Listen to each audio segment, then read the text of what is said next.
विद्यार्थ्यांनो, मागच्या 2 भागात आपण माहितीपत्रकाचं स्वरूप, माहितीपत्रकाची गरज, माहितीपत्रकाच्या रचनेची वैशिष्ट्ये यांचा थोडक्यात अभ्यास केला. आज आपण माहितीपत्रकातील अत्यावश्यक किंवा आवश्यक मुद्द्यांचा अभ्यास करणार आहोत. यामध्ये माहितीपत्रक तयार करताना नेमक्या कोणकोणत्या मुद्द्यांचा आवर्जून उल्लेख केला गेला पाहिजे ह्याची माहिती आपल्याला असणं गरजेचं आहे. माहितीपत्रक लिहिणं एवढं सोपं नाही की कोणतेही मुद्दे टाकले की माहितीपत्रक लोकांपर्यंत पोहोचवता येतं.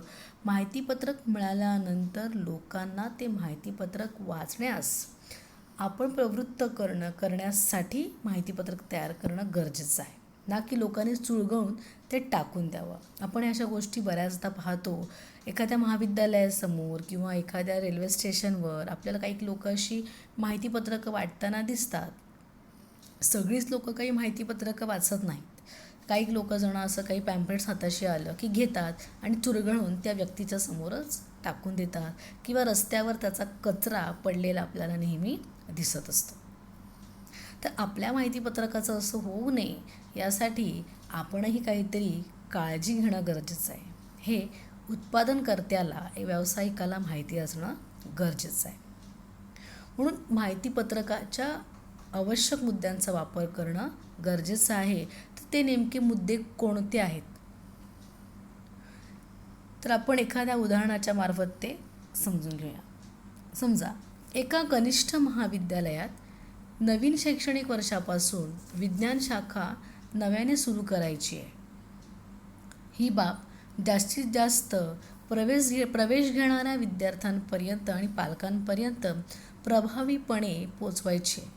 कारण तसे झाले तरच विद्यार्थी प्रवेश घेण्यासाठी त्या कनिष्ठ महाविद्यालयाशी संपर्क साधतील. तर मग कशी पोचवता येईल ही बाब त्यांच्यापर्यंत? अर्थातच पॅम्पलेट्सनुसार किंवा माहितीपत्रकाच्या माध्यमातून, प्रॉस्पेक्टसच्या माध्यमातून किंवा आपण म्हणू शकतो की बुकलेटच्या माध्यमातून आपण हे मुलांपर्यंत पोहोचवू शकतो. त्या माहितीपत्रकात नेमकं काय असावं?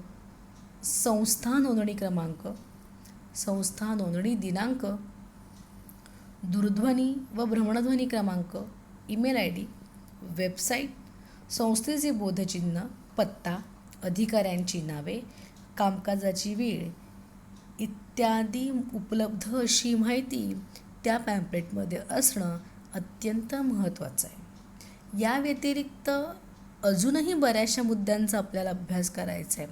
ते कोणते मुद्दे आहेत आपण पाहूयात. तर माहितीपत्रकात असे असावेत मुद्दे.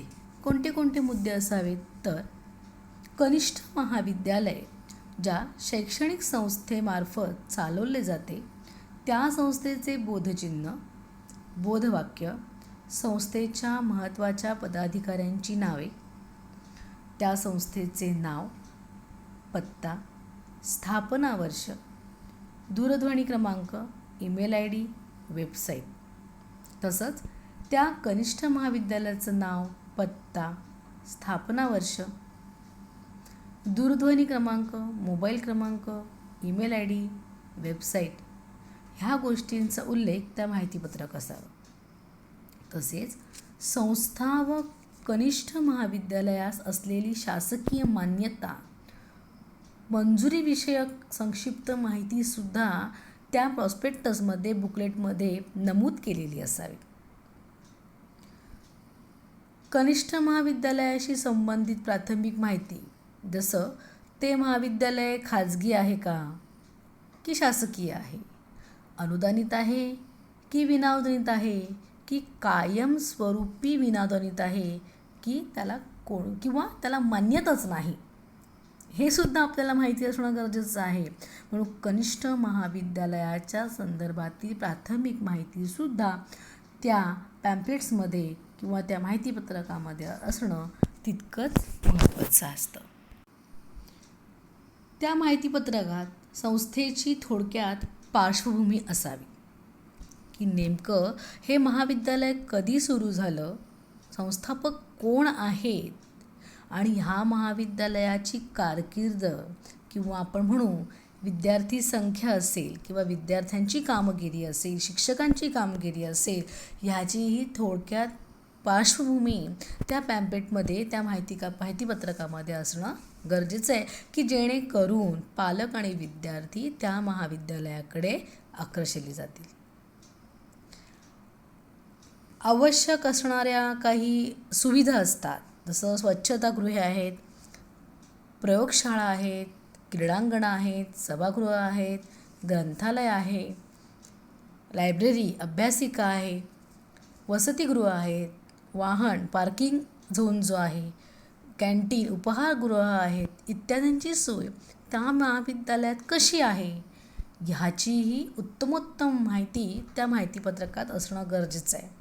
कारण बेसिक गरजा ज्या असतात मुलांच्या, जसं स्वच्छतागृह आहेत, म्हणजे लायब्ररी आहे, कॅन्टीन आहेत किंवा गाड्यांच्या पार्किंगची जागा कशी आहे, तिथे उपलब्ध आहे की नाही चांगल्या प्रकारे, हे सगळं विद्यार्थी व पालक पाहत असतात. जर आपण ते उत्तमरित्या मुलांपर्यंत पोचवलं तर नक्कीच मुलं विद्यार्थी त्या महाविद्यालयाकडे आकर्षित झालेली असतील. पुढे काही अजूनही मुद्दे आहेत की त्यामध्ये माहितीपत्रकात संस्थेमार्फत चालवल्या जाणाऱ्या काही उपक्रमांची माहिती तिथे नमूद केलेली असावी. जसं कमवा व शिका, NSS, NCC, सहली, इतर सामाजिक कार्य, शैक्षणिक कार्य हे महाविद्यालयात राबवले जाणारे उपक्रम फोटोसहित त्या प्रॉस्पेक्टसमध्ये, माहितीपत्रकामध्ये नमूद केलेले असावे, की जेणेकरून ते फोटो पाहून तरी मुलांना कॉलेजबद्दल, महाविद्यालयाबद्दल आकर्षण निर्माण झालं पाहिजे.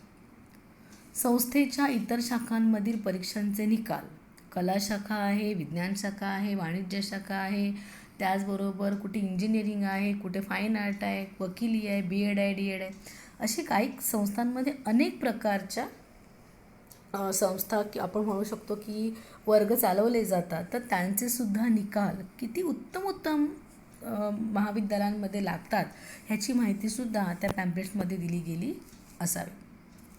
कनिष्ठ महाविद्यालयाच्या भविष्यकालीन योजना काय आहेत, हे महाविद्यालय भविष्यात नेमक्या कोणत्या योजना आखणार आहे, म्हणजेच LLB कॉलेज सुरू करणार आहे का, BEd कॉलेज सुरू करणार आहे का, इंजिनिअरिंग आहे का, मग मुलांचं भविष्य काय आहे, यापासून ते पुढे कामाच्या संदर्भात व्यवसायाभिमुख काही उपक्रम कॉलेज राबवणार आहे का, ह्याची माहितीसुद्धा त्या पॅम्पलेट्समध्ये दिली गेली पाहिजे.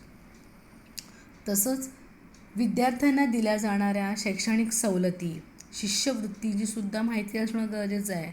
जसं ST, NT, SC विद्यार्थ्यांना स्कॉलरशिप देणं, मागासवर्गीय, अनुसूचित भटक्या जमातीच्या लोकांना शिष्यवृत्ती मिळवून देणं, शैक्षणिक सवलती आम्ही देतो ह्या संदर्भातील शाश्वतीसुद्धा त्या माहितीपत्रकात आपण दिली तर नक्कीच मोठ्या प्रमाणात विद्यार्थी संख्या आकर्षिली जाऊ शकते. तसंच कनिष्ठ महाविद्यालयापर्यंत जाणाऱ्या रस्त्यांची माहिती, नकाशा, कारण प्रत्येक विद्यार्थी हा जवळून येतो असं नाही, काही दूरदूरच्या भागातून येणारे विद्यार्थी असतात. तर अशा वेळेला त्या विद्यार्थ्यांनी महाविद्यालयापर्यंत सोप्या मार्गाने कसं पोचता येईल ह्याचासुद्धा आराखडा त्या पॅम्पलेट्समध्ये किंवा माहितीपत्रकामध्ये दिलं जाणं गरजेचं आहे. अशी माहिती त्या ठिकाणी असणं आवश्यक आहे. त्याचबरोबर प्रवेश प्रक्रियेबद्दलची माहिती, प्रवेश क्षमता, प्रवेशाच्या अटी, आवश्यक ती कागदपत्रे, प्रवेशाबाबतची पात्रता, प्रवेशाची अंतिम तारीख, प्रवेश अर्जाचा नमुना, फी, सुरुवातीला भरावयाची रक्कम, संबंधित कोर्सचा कालावधी, प्रवेशाच्या कामाची वेळ, सुट्ट्या केव्हा असतील, संबंधित अधिकाऱ्याचे नाव, त्याचा फोन क्रमांक, प्रवेश निश्चित केव्हा होणार याची तारीख, यादी जाहीर करणं, कनिष्ठ महाविद्यालय सुरू होण्याची तारीख याबद्दलची माहितीसुद्धा त्या माहितीपत्रकात असणं गरजेचं आहे. तसंच माहितीपत्रकात उत्पादनाची माहिती देणारे सुद्धा काही माहितीपत्रक आपण तयार करू शकतो. आपण वरील उदाहरणामध्ये महाविद्यालयाच्या संदर्भातील माहितीपत्रक आणि त्यासाठी आवश्यक असणाऱ्या मुद्द्यांचा अभ्यास थोडक्यात केला. तसंच महाविद्यालयाव्यतिरिक्त अजूनही काही उत्पादनं असतात, जसं एखादी खानावळ आहे, त्या खानावळीतून मिळणारं जेवण, हॉटेल व्यवसाय आहेत, पर्यटन क्षेत्र आहेत, त्याचबरोबर वस्त्रदालनं आहेत, म्हणजेच जिथे वस्त्र म्हणजे कपडे विकले जातात ती दुकानं आहेत, यांचीसुद्धा माहिती आपण ह्या माहितीपत्रकामध्ये देऊ शकतो. त्यातही विविध घटकांचा अभ्यास केला जाऊ शकतो, विविध मुद्द्यांचा अभ्यास आपण करत असतो. आणि म्हणून माहितीपत्रक जे काही उत्पादनाच्या संदर्भात निर्माण केलं जाणार आहे त्या माहितीपत्रकामध्ये अवश्य भेट द्या, अशा आशयाचे आव्हान नक्की असावे. हे उत्पादनाच्या संदर्भातलं झालं. म्हणून प्रत्येक उत्पादनकर्त्याने, व्यावसायिकाने विविध मुद्द्यांच्या आधारे आपलं प्रोडक्ट किंवा आपण तयार केलेलं उत्पादन असेल कशा प्रकारे लोकांपर्यंत पोचवता येईल ते माहितीपत्रकात जर तुम्ही योग्य मांडणी केली तर नक्कीच आपण लोकांच्या मनापर्यंत आणि मनातून घरापर्यंत पोचू शकतो, हे मात्र आपण ठामपणे सांगू शकतो. आजच्या काळात खरोखर आकर्षण आणि नेमकी माहिती पुरवणारे माहितीपत्रक तयार करणे ही व्यावसायिकाची गरज आहे आणि ते वेळेवर उपलब्ध होणे ही ग्राहकाची गरज आहे. त्यामुळे माहितीपत्रक तयार करणे या गोष्टीला व्यावसायिक मूल्य प्राप्त होत आहे. बाजारातील विविध वस्तू आणि सेवा यासंबंधीची माहितीपत्रके आपण जवळजवळ दररोज पाहतो, वाचतो आणि गरजेनुसार त्या माहितीचा उपयोग करतो. माहितीपत्रकातील मजकूर स्पष्ट, नेमका, समजण्यास सोपा असून त्याची मांडणी विशिष्ट प्रकारे केलेली असते. त्यामुळे माहितीपत्रकाचे नेटके लेखन हे एक तंत्र आहे. ते अवगत करून घेतले तर मराठी भाषेच्या उपयोजनातून चांगल्या व्यावसायिक संधी आपणास नक्कीच मिळू शकतात. माहितीपत्रकाचे स्वरूप कसे असते, ते कसे तयार केले जाते यासंबंधीचा तपशील आपणास माहितीपत्रक या घटकातून मिळालेला आहे, मिळतो आहे. त्यानुसार आपण काही माहितीपत्रके विद्यार्थ्यांनी तयार करून पाहावीत.